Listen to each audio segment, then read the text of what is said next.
Hello, listeners, and welcome to another one of my podcasts. It's been a while, but I thought I'd get back on it. You know, it's the right time. There's so many things to talk about in the world, and we want to share a bit of happiness and, you know, and positiveness. And I think a podcast like this one, talking to people that are on the creator side, is, a good way to do it. So today I've got a good friend of mine. His name is Gunawan, or we will call him G, because I think you're going to tell me why.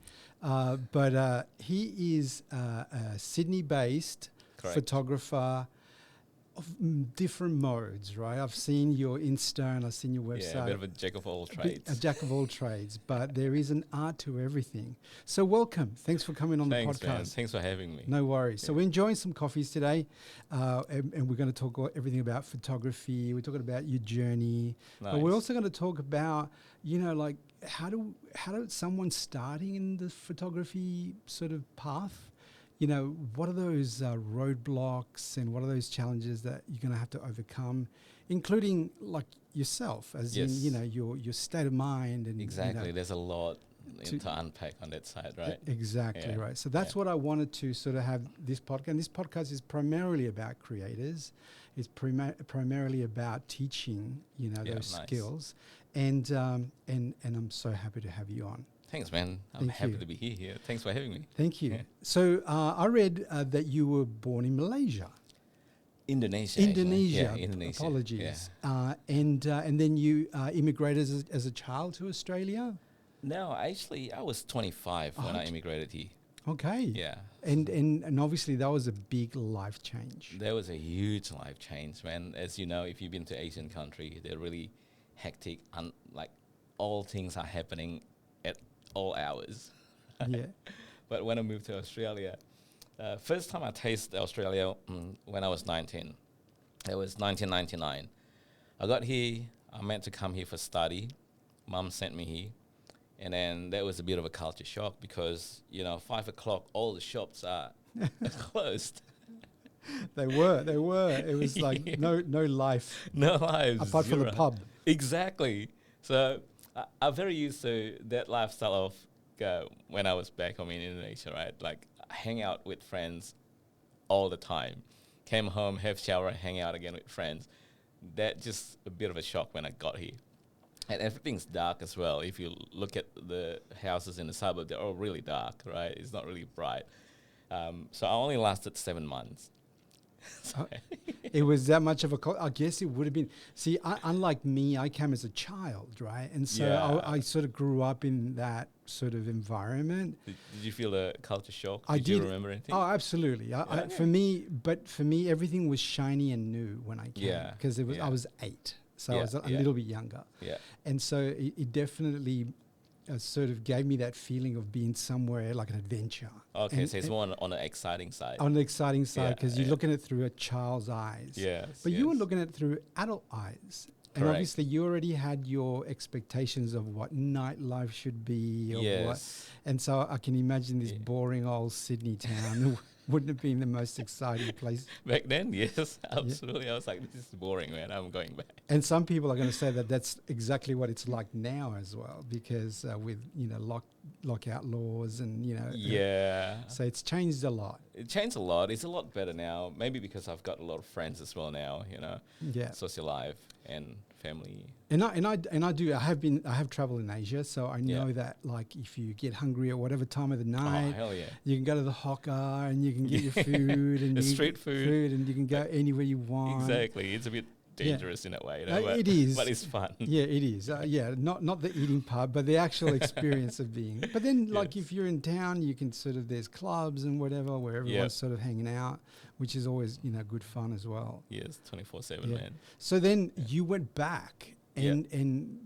So you didn't pick up a course. There was no studying. You just sort of started and then sort of said, "Not for me." Yeah, not for me. Well, I was meant to finish my study, but I obviously didn't finish the study. I went back home because back then as well, I got a band playing in Indonesia, and they've been summons to radios, interviews, and all that, and I missed out. I was like, dude, I wrote all the songs. I missed out. I want to go back, man. I want to live that band life, Yeah. It didn't work out, obviously. And then 5 years later, Mom's already here. And mum said, I want to apply you to be part of my application for permanent residency. Nice. Do you want me to be included? Do you want me to include you? I was like, yeah, why not? Give it a shot, second chance. Because at the time, after those 5 years in Indonesia, I felt that I kind of hit my ceiling with what I could do. So I was looking life at more mature, eyes. You do. I mean, you have that energy and that ambition when you're very young. Yeah. And you got unlimited amounts of energy. Yeah. And I'm sure I've got 3 kids that are musicians in some way, whether nice. Singers, drummers, DJs. Yeah, I should jam with your kids, right? Yeah, man. So and they, obviously I'm a singer, not a musician. Nice, I never had the ability to sit in front of an instrument and just do it. That's gonna change. And so I understand that energy that you have and the passion. And a lot of my kids, they did do the thing, and they still, one of them is still heavily in his music, the DJ, nice. right? Yeah. But then you get to a stage in your life where reality sets in. Reality kicks in, Am I going to be able to live off this? I think that's yes. probably the question you had. Yes. And how hard was to make that decision for you? I think at the time, my band hasn't, apart from going to radios and interviews and song being published, I haven't got to the stage that, okay, I got to make a living out of it yet. Because before we even got to that stage, we got band members, we got egos, and then we basically crumbled down before we even started. So I was like, okay, this is it. And it happens. It's the ego. I guess the story of any band. Yeah. And the successful ones is the ones that negotiate through that. Or, yeah, exactly. Or have the right members that allows them to continue. Right? Exactly. Yeah. I guess if the Rolling Stones weren't good mates, they probably wouldn't have played, for so long, right? Yeah. Because you go nuts if you had to be in a room with people you didn't get on with. Yeah, but when you're 19 years old, it's like it's different. That's right. Yeah. And so mom sort of said, hey, she threw you, threw you a bone, and you kind of said, oh, Australia? Did you kind of roll your eyes or no, what I was didn't actually. I think at that time, because after 5 years living in Jakarta, and I kind of hit my ceiling with what I could do. Plus, I didn't go to uni, so my opportunities were pretty limited back then. Yeah. So I thought, why not? Give it a second chance. And then I moved here 2005. But the first couple of years, I was still in the mindset of, I'm just gonna move here and then work for a bit, but I'm still gonna go back home. Yeah. At one point, because I don't think I can live here forever. Back then. Yes. Back then. Yeah. But I think it started to change on a year 4, year 5, and then now I got really, drawn into Australia. I was like, this is where I'm gonna live. Nice. Yeah. I did go through the same journey, but obviously for me it was a little bit different because when, coming of age, you have a lot of friends at school and whatever. And then you start thinking, what is my identity? And while with you always knew you were from Indonesia and then you wanted to start a different sort of life in Australia. While with me, it was like growing up in Australia as an immigrant and then having to realize, okay, who am I? I'm from Chile? Am I Chilean? I see. Or am I Australian? Yes. And to me, the realization didn't come until I became a husband and a father, and work would send me out to other parts of the world. And that coming back made me realize that, the heart, where the heart is at home. And then home equals Australia. Yes. And then when you have the luxury of comparing, like going to other countries and I would never live here, you'd start realizing how good Australia is. Exactly. I think a lot of people who's never been to places like who's born here, they don't have any idea how good we have it here. Yes. Even on the worst days, man. Yeah. And we sort of, because of our distance and obviously our very small population in comparison to other countries, our large Western world countries, we don't have all those overheads that those other people do. Yeah. I've visited China, and I've visited America and Europe, and it's great to sort of know those places have culture. Yeah. And it's great because obviously you get that experience. Yeah, But yeah. look, I got to tell you, and probably we're going to get criticized for this, but culture is not everything. Having like a good lifestyle Yeah. where you can get healthcare, and nothing's That's too huge. exorbitant, Yeah. apart from home prices. But that's another episode all on itself. But you realize how good we got it here. Oh, 100%. After a while, then that's how I started to realize. And a couple of years in, I think that's one of them. The other parties, every time I come back there and then dealing with the bureaucracy and everything, I started to realize that how much we've got it simplified in Australia compared to Indonesia, Yes. right? And then for that reason, then, yeah. Yeah, no, and it's a great environment to raise kids. Oh, yes, Yeah. 100%. Yeah, and that to me it was the decider. No, I got a chance to take the family overseas and live over there, and it was a good experience. But I always I never thought of staying away. I always wanted to come back, and so for me it was you realize in the long run where home is. Yes, it's funny with the kids side of it, because before I had kids, I had this thought of, okay, when I've got kids, I'm gonna grow my kids in Indonesia because life is a bit tough over there. Yeah. I'm just gonna get them to feel that and then get the resilience going. Tough love. Tough love, and then move to Australia once they kind of get an understanding and can appreciate more. But that just didn't happen. Yeah. No, and I was the same. When I've got options through work to go and live in other countries. Okay. And for me, it was, I think the first one was to go on Japan. Yeah. Right, to Japan. Yeah. And but I never had the go to Japan and be a Japanese person and live and send your kids to Japanese schools. I did the maths, and I was going to be an expat. And obviously that's so expensive over there. I see. So I just sort of said no.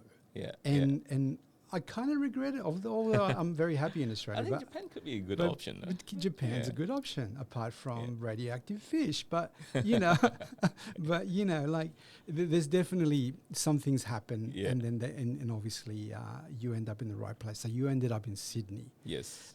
So you went through all the paperwork and all that sort of stuff. And did you get naturalized? Did you become a citizen?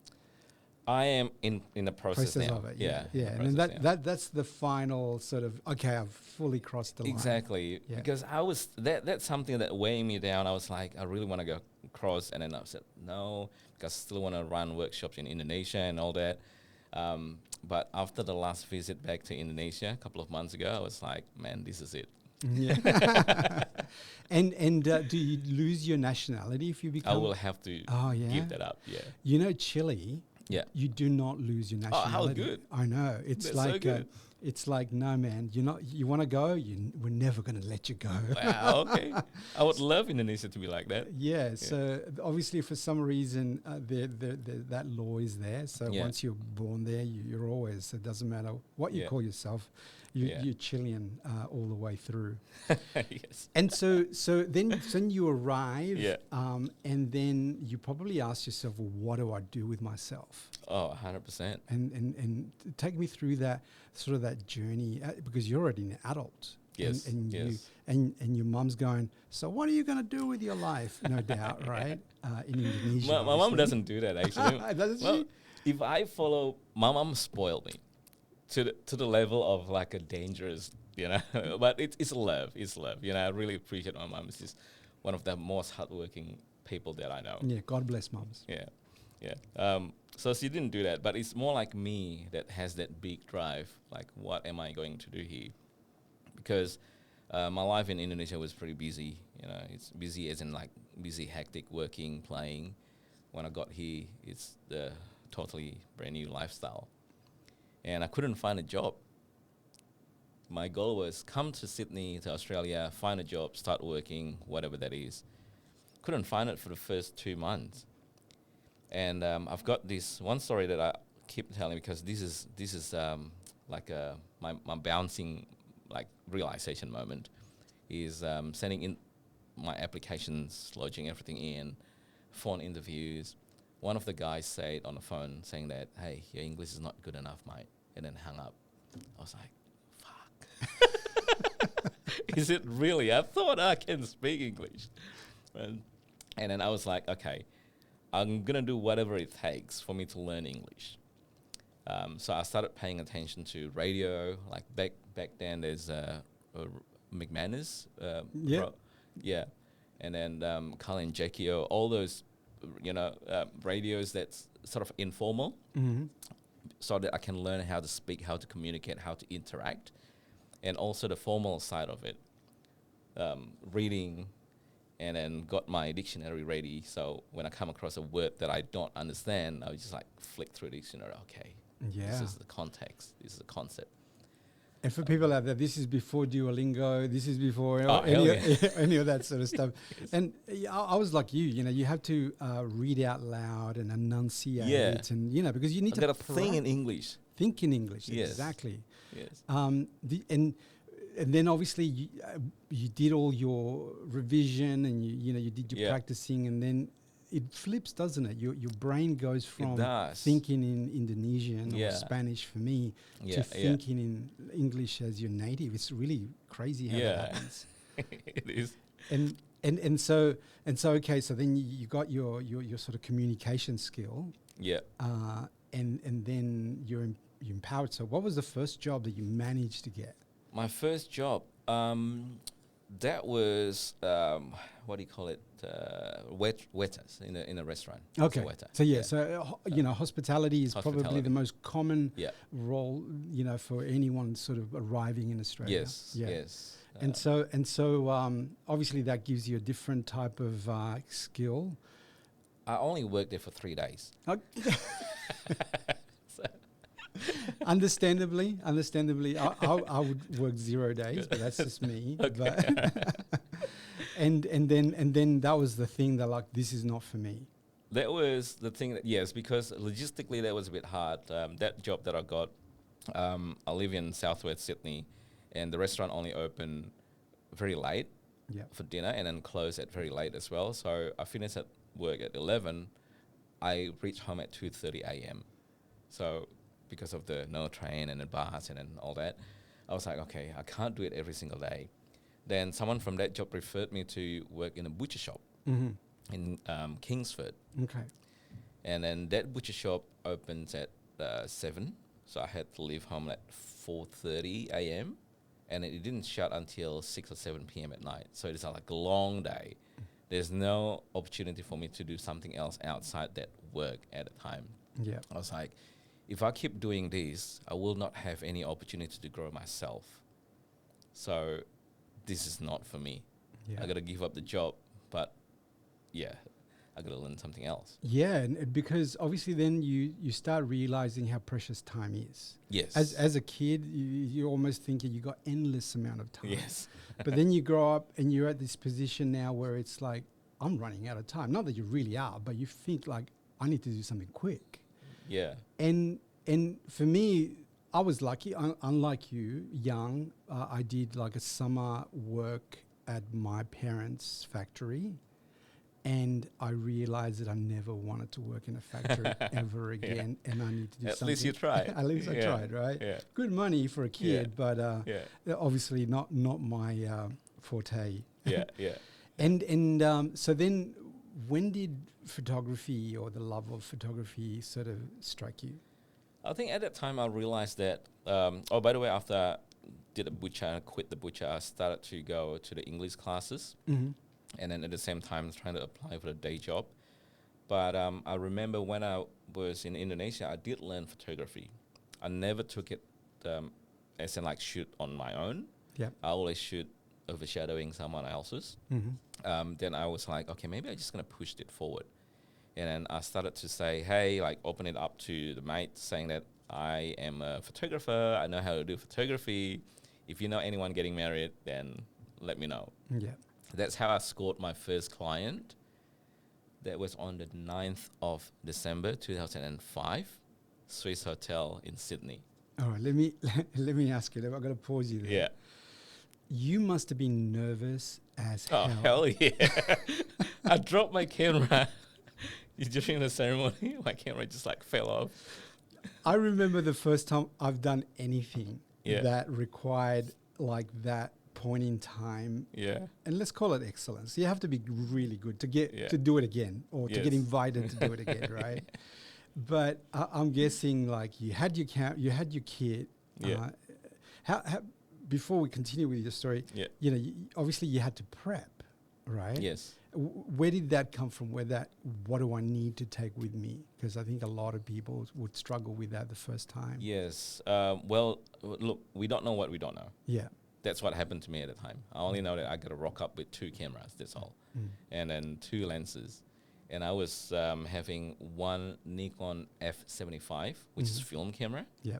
And the other one that I bought only because of that wedding, which is D70S crop sensor Nikon kit lens. Yeah. Nothing fancy. I only brought those 2 cameras with 2 lenses.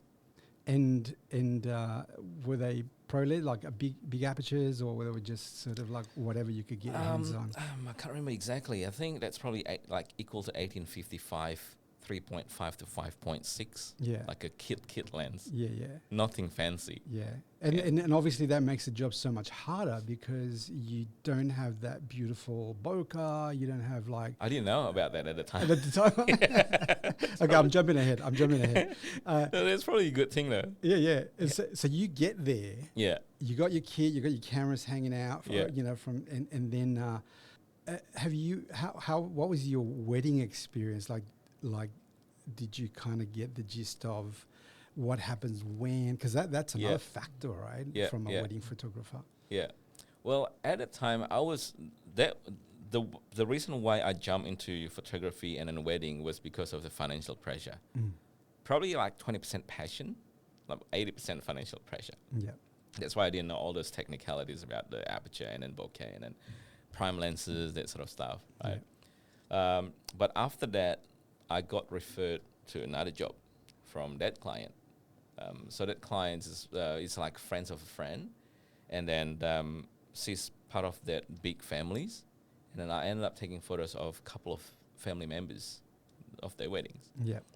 Yeah. And so that sort of started from there. Yeah. Yeah.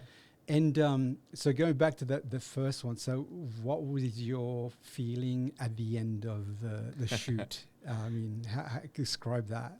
I guess probably confused, I would say. Mm-hmm. Because Where did that confusion come from?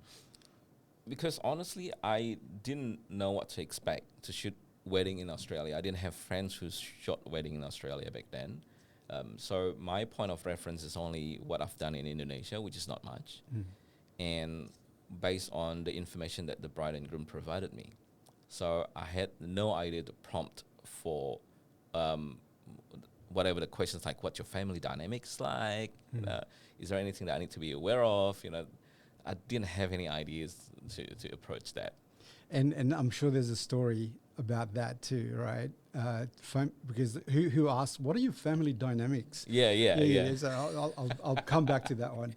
And so you probably confusion, but I guess elation that you pulled it off. Yes, definitely, 100%. Yeah. Yeah, because I'm one of the guys that still try to push my boundaries. I think we all need to have that sort of mindset. Yeah. To where we need to go.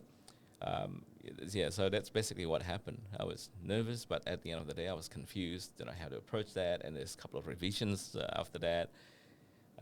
Yeah. And then you got your second gig, obviously through referrals. Yeah.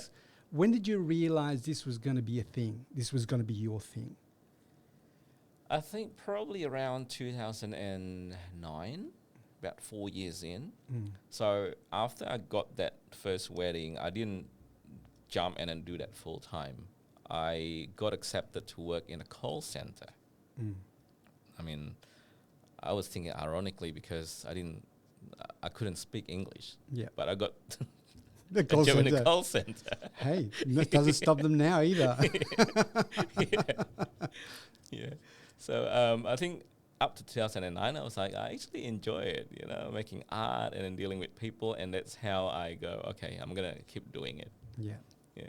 Oh, nice. And so, and then obviously then you start putting together your kit because it starts becoming an art form, right? Yes. So you start with whatever is available to you and whatever lenses. Yes. When did that love of the end result start kicking in, and what was that journey like? Because obviously, you know, the discovery is half the fun. Yes. I think as far as the discovery and the journey, I'm still in my own journey right now. You know, I feel like there's always changes that we probably all have the same thing that we tweak along the way. Even with prime lenses, I didn't start to use prime lenses until about probably 6 years ago, as in like actively only prime. Before that, I was just thinking about the focal length. I got 24-70, 70-200. That's enough. I got 40-24, maybe if you want the ultra wide end. And I also, I always under the impression that 35 mil on a prime and then 35 mil on a 24-70, the same. I always had that impression, but they're not. Yes. They're not the same. They're different feel. And the manufacturers, in your case Nikon, I mean, it's that love in the lenses and what they can do as a prime or as a zoom. You know, zoom's obviously that flexibility. Yeah. You don't have to, if you're traveling, you don't have to carry lots of lenses with you. But when you use a good prime and you see those results, you understand where the love is for that. Exactly. I think when it comes down to that as well, I got to say I am very lucky and privileged to be able, whether to afford or know someone, I've got access to those lenses, whether that's through friends or one way or another, right?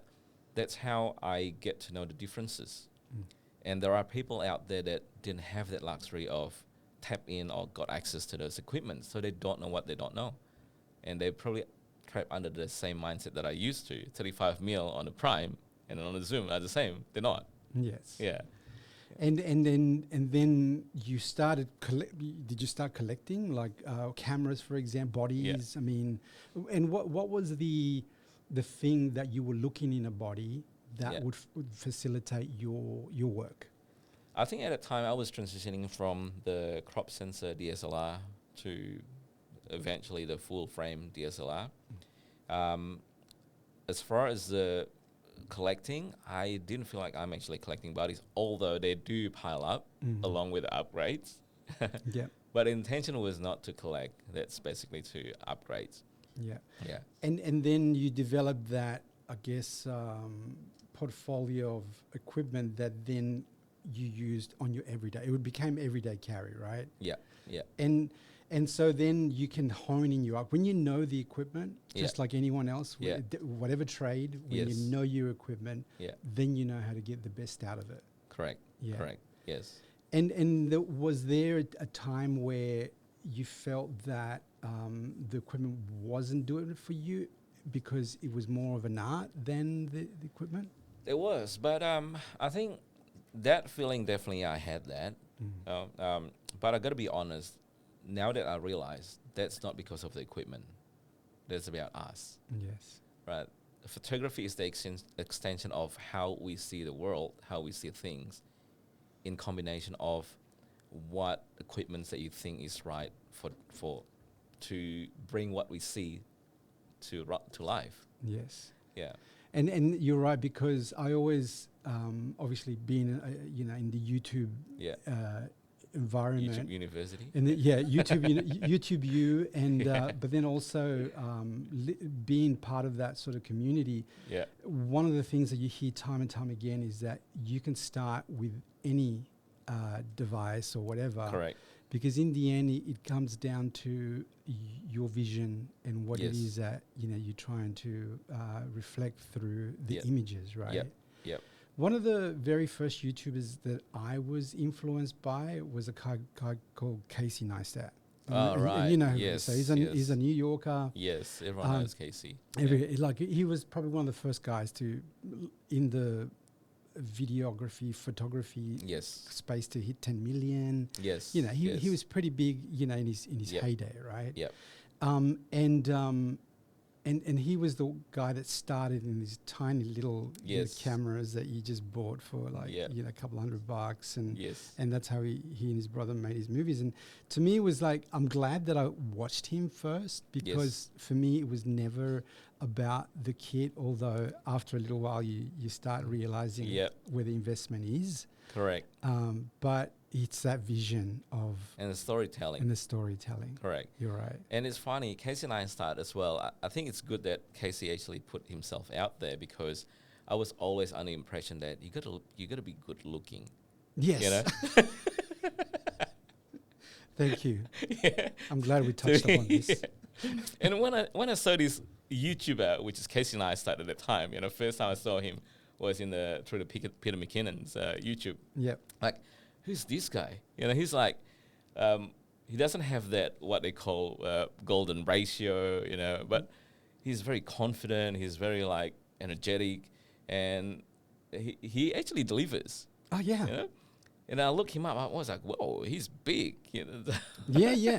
But it's really funny, because I knew Casey, and then I met, or I was introduced to Peter McKinnon through Casey. I see.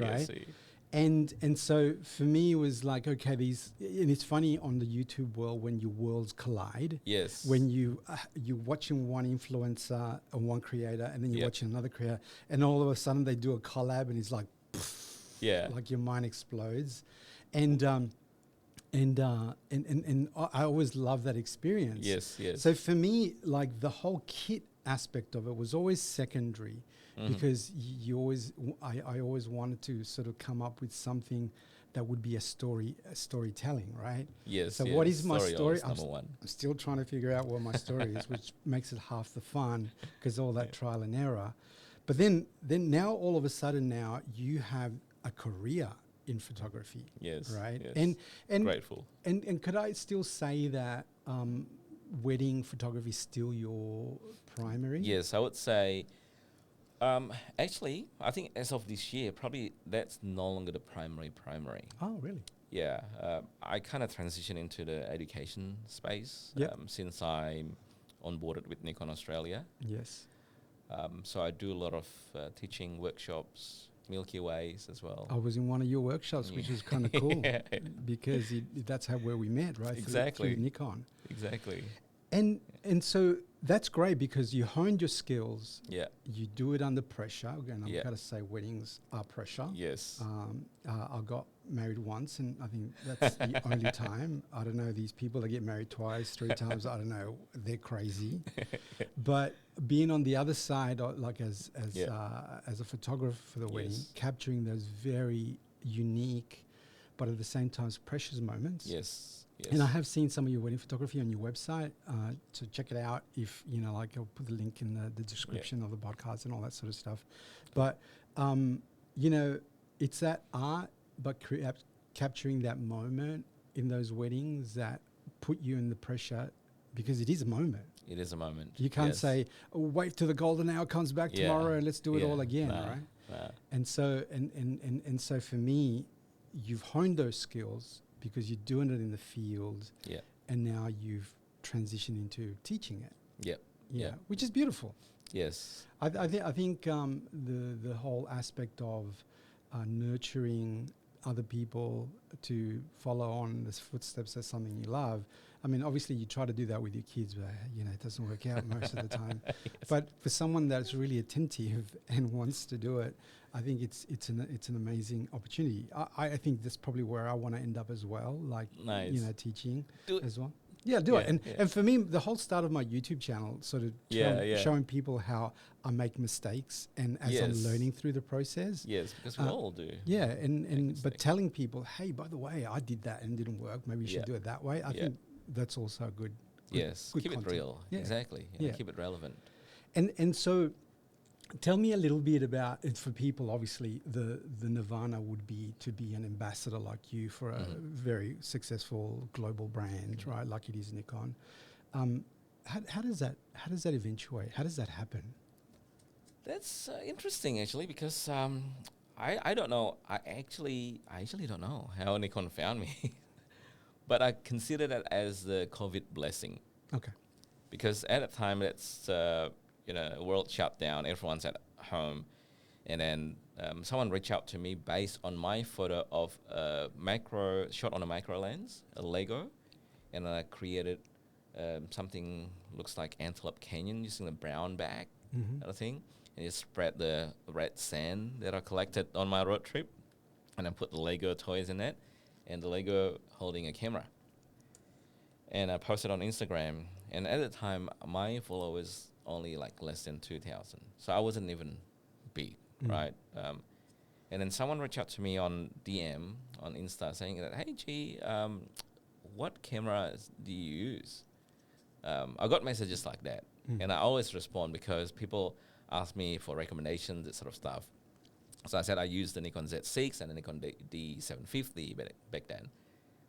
And then that girl came back to me again saying that, I actually want to get camera, so do you have any recommendations? And basically back and forth with that conversation. And then at one point, she goes, sorry, I didn't tell you earlier, but I'm actually from Nikon Australia. Good answer. So you got to respond to all the DM that's coming your way. People ask you questions, be kind, respond to them, provide value. Anyway, but the first thing that came across my mind was, is it a scam? Oh, of course. Because that person also asked me for my email and then the telephone number, and asked if I can actually jump on the phone to discuss something further. I was like, okay, what's the worst that can happen, right? Maybe my details get hijacked, but I just be very careful when someone sent me links and all that, in case you sent me links. But I provided those to her. And then we ended up jumping on the phone. And then she was actually from Nikon Australia. It's like, no, I don't want to talk to you. But then you realize, I mean, I got stung, and I can understand that. I got stung on Facebook. I was trying to buy a lens. Oh, and, shit. and so it's like, oh my God, it was $300. And it was like, okay, see you later. Damn. So yeah, That happens. but it is a modern world problem, right? So Yeah. And so all of a sudden you get a call from Nikon, and what was the first thing that they wanted to talk to you about? Yeah, at the time, it's not really going into being sponsored and all that, obviously. But at the time, the new Nikon Z5 was about to be released. So they go, we got a new camera, it's about to be released, and you're going to be one of the first persons to get a hands on it. We want you to just make content like an Instagram story or post, or they didn't say anything about YouTube. So they just want me to do a bit of a review. I was like, okay, yeah, that's cool. Yeah. So I took it, and I thought, I've got these opportunities to make content and post on Instagram. I might as well make something on YouTube, see if I can actually attract them and get them the attentions, provide values, basically. Correct. Right? And then I did a YouTube video out of that. And then after that, there's another opportunity that's coming up. They go, hey, G, we having an online event. We would love you to be one of the speakers online on our YouTube channel. It's still on the Nikon Australia YouTube channel. But I was very awkward back then. Right? Yeah, because obviously it's a new format. I was the same when I started my videos. It's like you try to emulate people you've seen online, and you sort of, that's not me. That's so cringy. Plus, I didn't know how to deal with the big brand. Right? Yeah, because it is a corporate environment, right? Exactly. And unless you've worked in, like I've been lucky enough to work in a lot of corporate environments, so you know what to expect, right? Like you how to dress, or what to say, what not to say. Yeah, exactly. But Can I swear, or maybe not? You come in like off the street, and then all of a sudden it's like, okay, sit there, we'll film you. Yeah, that's right. and don't swear. And so they created some content. So you talked about, obviously your art, and then it takes off from there. So correct, yeah. So that video basically talking about the Nikon Z cameras and all that, and how we approach the content creation. There was me and then Christina Mendoza, one of the Nikon creators back then. Yeah, three of us. So after that opportunities, then I've got another email coming from Nikon saying that, hey, we actually want to make it official with you. if you're interested, and it's basically started from there. Yeah, that's lovely. So, That's lovely. yeah. You know, like I said, that is the nirvana for everyone. Yeah. But your story is different. It's actually upside down, because normally people start creating content, Yeah. and then they wish that it sort of happens. Yeah, actually, I did start create content from years ago, Mhm. because I started my YouTube from 2018, right? And then at the time, there's one video that I showed how I shot these photos, with me and my daughter using the fairy lights and all that. And there's one point there I said, "Hey, Nikon, you better sponsor me." I still have that. I don't know whether that's what they saw. Projected. It's wishful thinking that you projected, and then all of a sudden it came true. Yes. Yeah, we should all do that. Yeah, we should all do that. I think if there's any lessons, takeaways, one of them is this: like, you just approach your brand. You just don't know where it's gonna take you. Put yourself out there, right? You're right. I have the same advice with my son. He's a DJ, right? And I said, Yeah. well, have you pinged Piney? I mean, they, Yeah. they have influencers, and Yes. you're at the, height of your game, and this is Yes. when they would want to, approach Correct. you. Correct. But that's a really good segue, into the whole management of your business now, Mhm. because now it's turned into your livelihood, Yeah. and you are now doing what you love, Mhm. and it blossomed into a love, right? 100%. Right? Yeah. And it gets you, out, you travel, you wear whatever you like, and you are flamboyant. I saw you at that photo shoot when you did the thing, and I said, this guy I don't know is which cool. one it was. Definitely a lot of colors. I love that. But obviously that's your background, because you know, Yeah. you're from Indonesia, and obviously Yeah. the way is that what you, No, not really. I think a lot of people from Indonesia, they're actually more on the conservative side, to be Okay. honest. Yeah. all right. I think the mindset behind me appearing like that, wearing whatever that I want, is we're going to die. Just live it up every day. That's right. You know? I feel, I have the same sentiment. Is like living the today, Yeah. because we all die. Yeah. Some happen to go sooner than others. So you focus on now and Yeah. enjoy. Not to make this podcast a bit too grimy. Yeah, no, but you're right. And for me, that's a plus. Yeah. It's a plus to think about your life Yeah. today and what you've done. And have you done something productive? Have you learned something today? Exactly. And that's, to me, I think that's the advice I've got a long time ago, when someone said, if you haven't learned something new today, you're not living. And I thought, I'm going to take that away and use it forever. Yeah, that's how you get better. Exactly, because you're always learning, right? Yeah. And so now you've got this business that you love, and you need to continue going, right? Correct. And then how does, what facilitates you? Because obviously, unlike other businesses where if you get big, you hire more people, right? Yeah. Your business is you, and, Yes. and your art. Yes. Now, how do you manage that? How do you manage a week in G's life? That's a big question. Yeah, no, it is. So Yeah. let's break it down Because- to last week. Yes. Okay. Well, my daily, basically wake up, drop my kids at school, and then started checking email, coffee, whatever, journaling, if anything, right? Get the mindset right. And if I don't have any shoot, then I would just go back to my list of the contents that I want to create, right? And if I got shoot, then I do the shoot, Yeah. right? Because ultimately what I want to happen, right now I do a lot of freelancing and also my own client stuff and also the Nikon stuff, the teaching stuff. Ultimately what I want to do is also to add another income stream, which is the online course environment. And of course, everyone's doing online course. There's nothing wrong with that. People say it's competition, but you are different because you are you. Exactly. Right? And I'm very passionate in the astrophotography space, so that's what I'm gonna do basically. Mm-hmm. Yeah. So all my contents that I create right now will be anything around educational or astrophotography stuff. Okay. Yeah.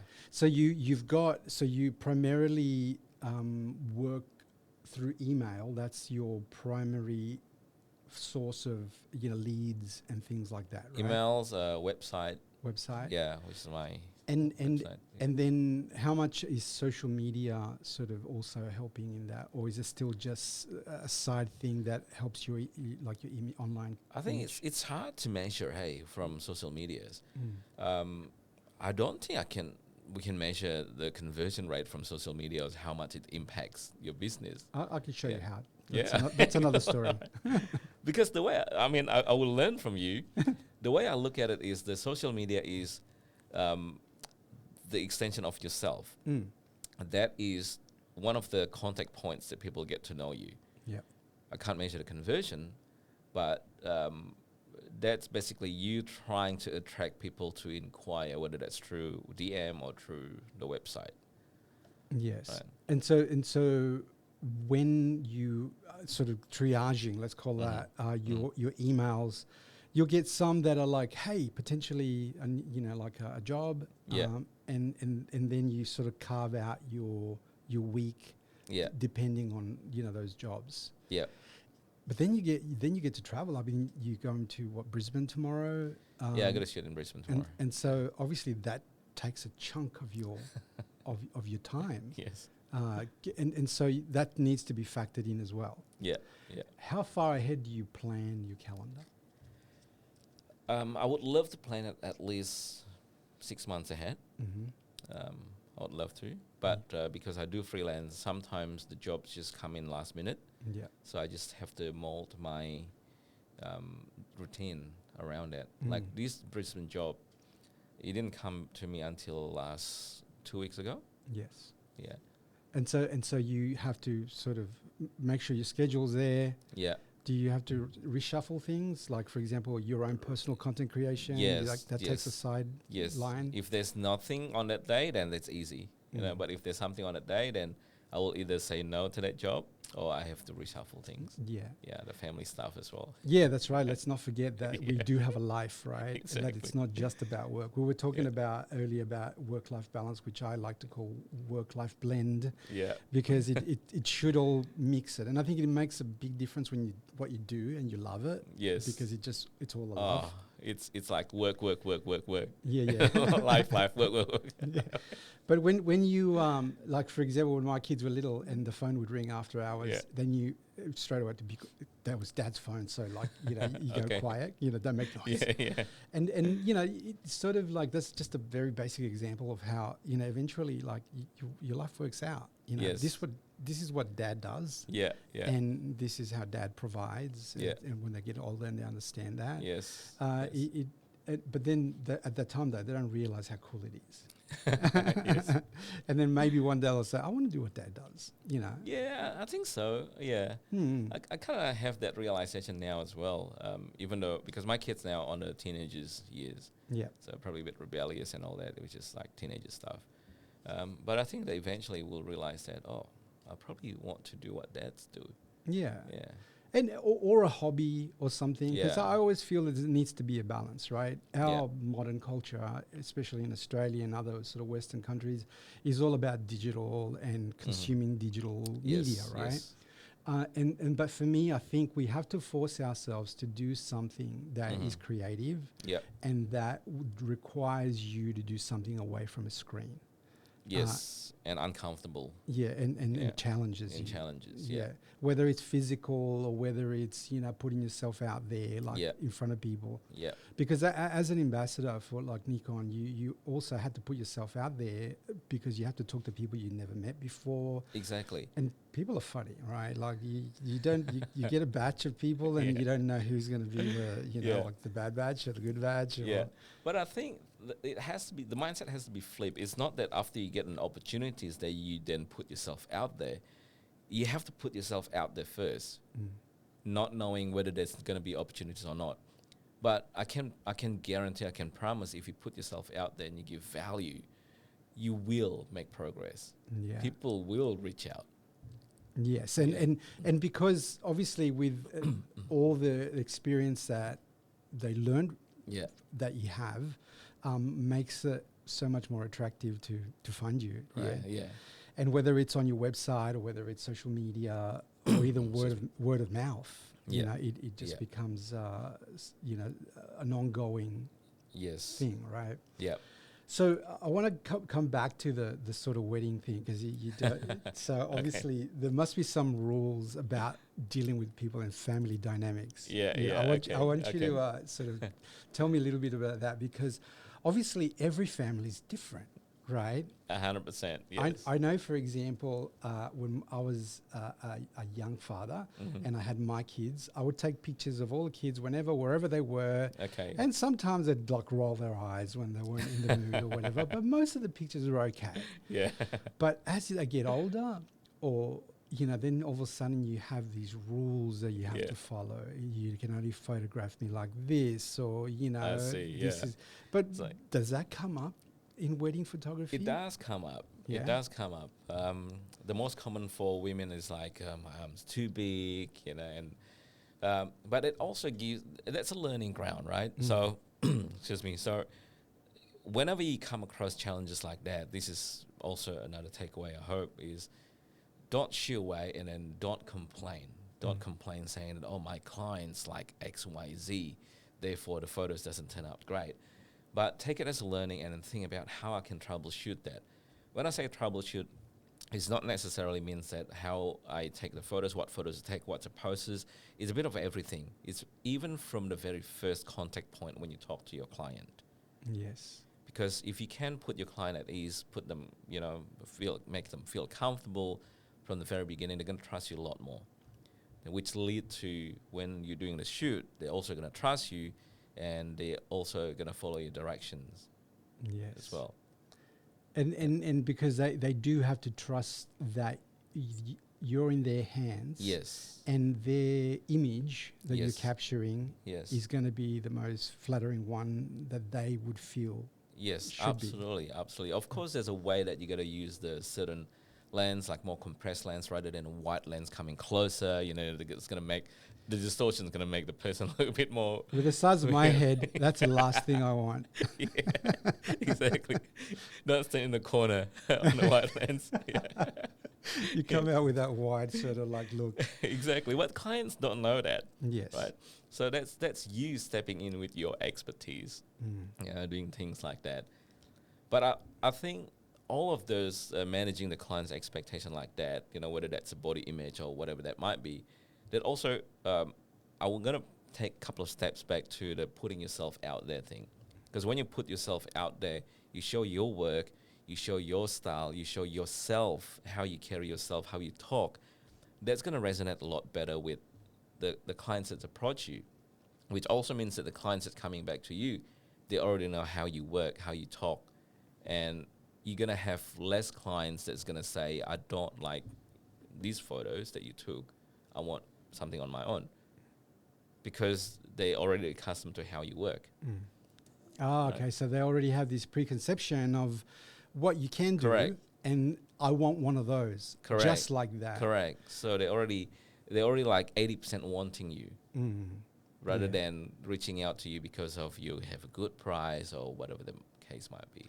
Yeah, and that's a good point that I hadn't considered, because the portfolio sort of, you know, puts you in a position where they know what to expect. Yes. And if they like what they see, they would want to be in that image as well. Yes. Yes. And that's kind of cool. And I guess this is why some photographers sort of tend to do a lot more of the things that they look for, like if you're portrait or if you're landscape, or Yes. and people sort of would lean towards that because that's where they find beauty in, like. Yes. And Also, I think don't only show the portfolios of your clients who are slim. okay, yes, The plus size clients, put it out there.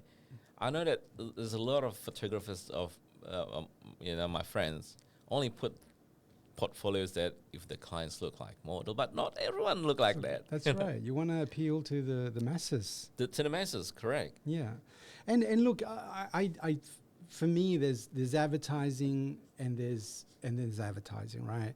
You can't put yourself out there like, look at me, I do these very beautiful like model type of shooting and stuff like that. But in reality, we all want to be models. Yes, we want to look good. We all want to look good. Yeah. We all want to sort of have that moment in time Yeah. where we captured, like in ye old gone by days, it was like the painting that would take months and weeks to actually, to do. But now photography is so much more in the moment. Yes. Yes. But even then, you can have terrible shots. Or, Yes. That's great. So look, what I wanted to sort of talk a little bit about is your new venture, which is astrophotography. Yeah. So Love I've played with time lapse. Okay, I cool. went through a journey where like I needed to. Nice. It's only because my son did a HSC Oh, yeah? art, and so that we wanted to do something. We wanted to do like a Holy Grail one. Oh, yes. So that's challenging, that one. Yeah. And so his was a photo of him, you silhouette Yeah. across the city. Yeah. But on one side of the picture was like light, and then the other side Gradually of the picture was night. going darker. And, Yeah. and obviously it wasn't my project, Yeah. but I really wanted to help because I was really getting buzzed. So I did a big deep dive. You felt challenged. Felt challenged because it was like, hey, let's use this to Yeah. its best. And so I definitely enjoyed that Mhm. process of learning, because that's how you learn in photography, Yep. right? By doing, right? 100%. And not like the old days in film where you just waste so much money, like because now digital is amazing, right? Like we can make those mistakes and they're really not as costly as they used to be. But with Astral, right? We've got this environment. First of all, Yes. you're in the middle of nowhere because there's no light pollution, Yes. right? You got to go away from the city. But you also want a kind of cool foreground that's going to be Yes. silhouetted to the side, because I'm sort of picturing things that I've seen. Correct. But then you need good weather. Yes. Oh, weather. Yeah. Yes. And then the last thing that I'm thinking about is that you need to pick the right The thing, moon. the moon, The moon phase. Yes. But then you got to point it, because if you want the Milky Way, Yes. yeah. Yes. So tell me how you sort of gone from obviously wedding photography, and then all of a sudden it's like, this is on the opposite side of photography. The other side of the spectrum. To the spectrum, absolutely. Yeah. No, I love to be outdoors, right? That's one thing. But the other thing as well is there's not many astrophotographers out there. So that's what challenged me as well. Plus, it's beautiful out there, at night. You're on your own. Sometimes it feels a bit scary, but most of the time it is very peaceful, right? So that's why I love it. But with the astro, there's a lot of plannings involved. Planning is 100% needs to be done. You need to know where you're going. You need to look at the light pollution. You need to obviously know which direction you're shooting and what's a foreground. Obviously, you can always composite images with Photoshop and all that, but I don't really do that. I do it not as heavy, and the right timing. Yeah.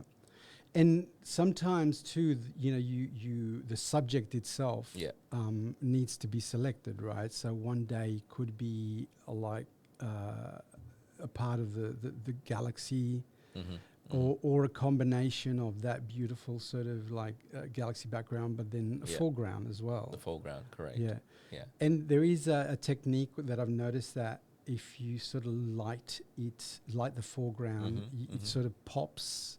So you don't get this black silhouette, you get this. Yeah. So you also have to learn how to do that, right? Correct. Yes. There's two ways of doing that. I don't want to turn it into like a workshop kind of thing, but just briefly, there's two ways to do it. First way is you can obviously light paint using whatever the light source that you have. It can be like very dim torch.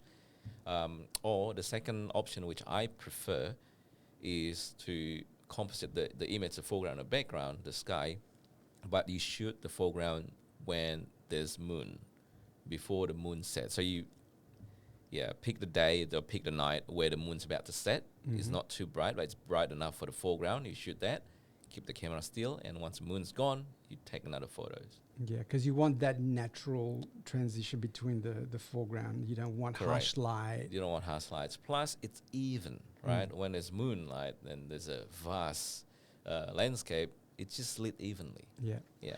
How much in the of the workflow is then digital? How, do you have to like work it Like do the you, editing. yeah, do you have to be like a Photoshop guru? No, you don't have to. I think it depends on how much details or how deep you want to go. You can.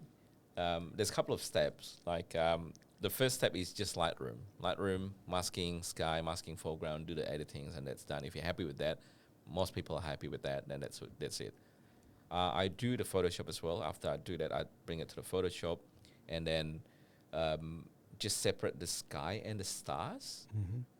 And then so I can have a bit more dimmer stars, and then more gases showing of the Milky Way. That's kind of my style. Yes. Yeah. And let's switch over to some of the logistics, right? So how long Yeah. do you have to be out in the nighttime? I think it depends on what you want to capture, really. Astrophotography is one of the genre that you need to know what you want to capture first. Then you shoot, and accordingly, logistically, time as well. So you can be there half an hour and you can get the shot, no problem.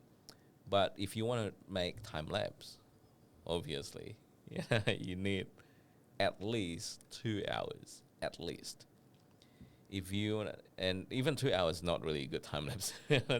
The stars don't move much. That's during fast, the 2 hours. exactly, right? Yeah. I mean, most of the time lapses I would do would be in winter because it's the set's faster, right? It's like Correct. a shorter transition Yeah. between day and night. But even then, you have to start shooting long before the setting starts, and then shoot a long while after, so you get that full transition.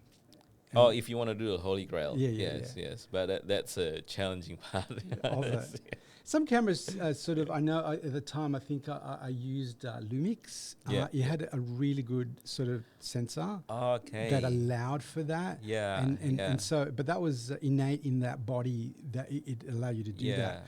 While other cameras don't offer that, and so it just made it so much more difficult because like the sort of shutter speeds, were always working against you, and obviously then you get the noise because the ISO. Oh my lord.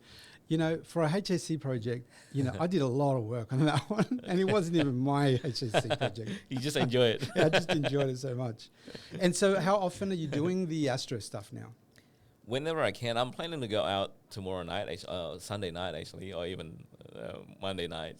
And whereabouts in Australia are you going to be doing that? I'm probably going to go to Blue Mountains in the Lincoln's Rock, facing west, because at this time of the year, this is September, when the night comes, the Milky Ways appear. It's already above our head, right? So that the month of the year also makes a difference. So I'm just going to wait until the Milky Way sets a little bit, which is on the western sky, which also means that I got to find somewhere that shoots western, which is the ideal sunset location. Yeah. And so so you mentioned too so the time of the year, because obviously the earth shifts, and sometimes the sky isn't that amazing like it is at this time of year. Is this the sort of the best time of the year in Australia? The best months I would say is look, every night the Milky Way is always there, right?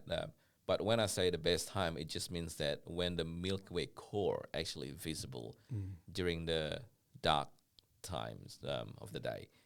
And that's going to be between February to about end of October. Okay. Yeah. Thankfully, because that's warm nights. Imagine having to do that in winter. Yeah. But it's tricky in February because the Milky Way core is going to appear only visible right before the sunrise. So it's probably appearing like 3 a.m. and then by 5 a.m. it's starting to lit up. Yeah, and so you have to be really conscious of that, obviously. Correct. Because the minute the sun rises, obviously you lose that. It's game over. Yeah, it's game over. Yeah. And there's a whole night worth of sleeplessness that you have to catch up on. Yeah. It is great, and I do agree with you that the getting out there is the beautiful part. There's a couple of photographers that I think they work primarily out of Canada, on the west coast, Okay. and there's beautiful landscape there. You know, yeah, obviously I follow them on YouTube, and they do, you know, great work because obviously they do a lot more of the landscape stuff. Yep.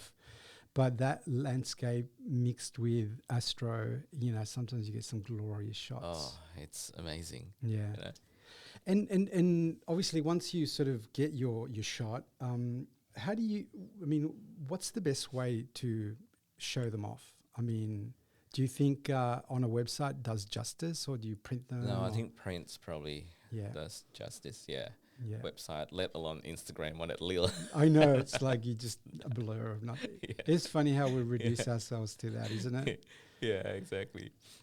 Also, you mentioned Canada. You know, it's something that not many people know. So we live in Australia, Southern Hemisphere. We are free. Like, we got so much stars and then Milky Way opportunities throughout the year. Because people up north, especially like in Canada and even northern part from there, they don't see much Milky Ways. Because it's not below the horizon for It's them. below the horizon for them, yes. Oh, wow. That's why you never see the Northern Lights with the Milky Way core combined. Ah. It's not logistically possible. It's not. So if you do see it, it's fake. It's fake. It's AI. Likely. Yeah. Oh, Yeah. wow. Yeah, of course. Oh, that's so sad for them. It's I so mean, sad for them. Yeah, but they obviously they've got the Northern Lights. But we during got a the summer. Southern Lights. Yeah, we got Southern Lights. Not too. as often as them. Yeah. But when it happens and it aligns with the Milky Way, you got that. Yeah, yeah. No, that's true. I guess that would be the holy grail of I reckon. astro. Yeah. Yeah. I reckon. So, but that would be tricky because obviously the Northern Lights themselves are a lot of light pollution.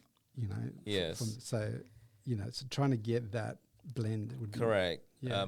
I remember on the 11th of May 2024 when that big aurora happened, right? I flew to Tasmania on that day, Yeah. just like deliberately unplanned, just to chase that Milky Way. And how to go? Yeah, it worked out great. I'm glad I actually flew. But as you said, the aurora was so strong that the Milky Way got washed out. Mm. I got that still in a photo. Yeah. You know? Oh, wow. Yeah, yeah. And because I must admit, it's like having the ability to sort of look at those, especially those astro events, right? Yeah. And did you get any, the last blood moon? Did you try attempt to do that? I did go to Stockton St. John's for that. Mm-hmm. Yeah, we stayed overnight there. Yeah. Just to get, well, it didn't turn out the way that I wanted, you know, as always you Yeah. plan. Yeah. Yeah. And the moon's tricky, right? Obviously, Yeah. it's bouncing so much light that Yes, you have to plan it, plan it well.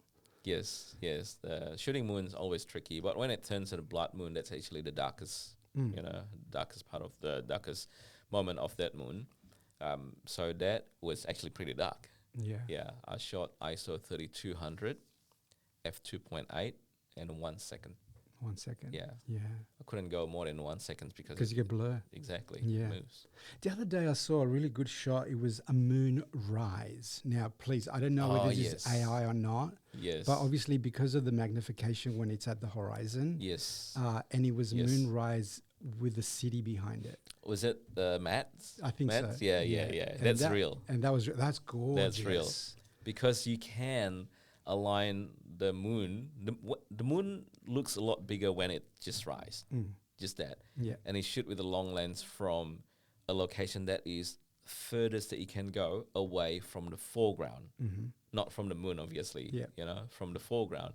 Then with a compression, Yeah. it makes the moon looks big. Oh, it looked amazing. Yeah. Yeah. And I was really surprised of how much detail was captured. Yeah, that was in it. amazing. Yeah, it was a great it's shot. Crazy. Yeah. And you know what? I gotta do a plug for you and your Instagram, right? Because it's through being connected with you on Instagram that the algorithm starts feeding me other photographers and other stuff. And obviously, when you like, I see that. Yeah, And yeah. it's a great way to sort of find out who our talent is. Yes, local. Yes, that's a good idea. Well, we were at Frame Fest Yes. early this year. It was Yeah. great that happened Yeah, because it awesome was event. long overdue. You know, like hadn't Yes, hadn't exactly. seen one Yeah. for a while. Yeah. And we did get to like meet some influencers. Yes. You know, I saw Jason from up in Queensland. Yes. I Yes. follow him So on. good. Yeah, Julia as well. Yeah, Julia Trotty. Yeah. And you know, it was great to say hello to them and meet Yes. them face to face. Yes. And look, the people at Framefest, please do it again because you know I think it's I agree. being Do the it again. first one. I call it a success. Being the first one. Yeah. I think the second one with the same amount of energy should be even better. But the great thing about it is that you cannot search for Australian content creators on YouTube. You can't say, give me a list of who these Yeah. creators. Yeah. You that's have right. to find them accidentally. And it's usually the Yeah. accent that, follow, Yeah. right? Yeah. Yeah. And so, you know, when I find a creator, it's almost like, it's like a little collection. Oh my God, I found another one, you know, and through this journey, now that I've started my podcast again, I Yeah. think this is going to be the either word of mouth. Yeah. And so, like, please keep on Yeah, yeah. liking other people's content because that's how we find people. Yeah. Like, Exactly. Get them on your podcast. Yeah. Yeah. No, that's absolutely. good. Everyone's got a story, right? Yes. 100%. And we all want to tell a Yeah. story. Yeah. Now, before we finish up, what I wanted to just sort of ask you is just a private thing, right? It's Mhm. about your perspective to life Mm-hmm. and about what keeps you grounded Mm. and keeps people coming to you for what it is that you do. What is it that you live by Yeah. that helps? It's a deep question. Yeah, but it I'm happy is. to answer it. Yeah, great. I'm glad because I Yeah. think it's a good way to end. Yes, yes. I think, like for me personally, my big goal, my ultimate big goal is to make this world a better place. You know, and people can do it through different forms, right? Me, I'm doing it through photography, and then I share my wisdoms through photography, because there's so much atrocities happening in this world, as you I know. We all know. yeah, and how I've been brought up as well, you know, with bullies and all that, and I felt powerless. Now I'm in this position that I feel a lot more privileged than how I used to, and that's why I have so much gratitude. And like every day I wake up, if I don't die, if not of my loved ones, died or sick, I'm good, man. I'm good. Yeah. Yeah. So that's my ultimate goal. Nice. And you know, that's a very humble thing. I think the way that the world and the media is structured is always to feed us bad news because it gives It clicks sells. and sells, right? And I think our job, should be to balance it out. Yeah. Because if you don't have the good, you're just going to get too much of the bad. Yeah. And we got to look out for the kids, right? We got to look out for the future. Yeah. You and I True. came to our path in life, and you know, for me, my parents made the decision to come here, and I thank them every day. Yeah. For you, So good. obviously, you got a little push from your mum, so it's a nice, friendly suggestion that also then change your life. Yes. you know. 100%. And 100%. You and I both have lived the life of an immigrant. We all struggle with our language, and we've all practiced. And look at you now, the guy that couldn't speak English, that couldn't get that job. Thanks, now, man. I still learn how to now- speak English. but now you're teaching people. My kids still make fun of me speaking English. Well, that's what makes you you. Yeah. Look, I can't wait to see more of your content. Thanks, man. I can't wait to sort of see those beautiful images that you're capturing every day. And I hope that, through this podcast, more people find you and then you can teach them. And because that's what we want to see more in the world, just beautiful, beautiful things. And Yeah. Share good values. good values. Yeah. Yeah, absolutely. Yeah. Thanks for being. I really appreciate your time Oh, today. Thanks for having me, man. Gracias. Muchas Gracias. gracias, amigo. Yeah. Thank you. Right. Thank you, buddy. Thanks, man. Wow, what a great talk that was.